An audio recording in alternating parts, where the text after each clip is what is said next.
ఏంటి మీ నాన్న ఇంకా రాలేదు? ఎప్పుడు ఈ టైంకి వచ్చేసేవాడు కదా. మా రిలేటివ్స్లో ఎవరితో పెళ్ళి ఉంటే మా పేరెంట్స్ ఇద్దరూ వెళ్ళారు. మరి ఎలా వెళ్తావు? నాదైతే పక్కనే ఇల్లు. మా ఇల్లు కూడా దగ్గరనేలే, నడుచుకుంటూ వెళ్తా. సరే మరి, ఓకేనా? వెళ్ళాక కాల్ చేయి.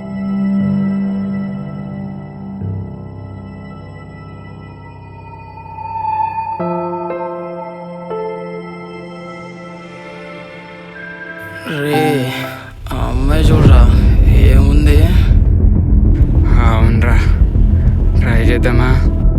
ఆ అమ్మాయి స్ట్రైట్గా వెళ్తే వద్దురా, ఒకవేళ ఈ స్ట్రీట్లో వెళ్తే మాత్రం ట్రై చేయండి, ఏదైనా చేయొచ్చు.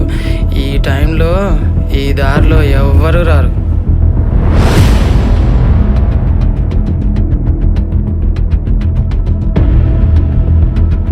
రే, మనకి ఈరోజు పండగేరా.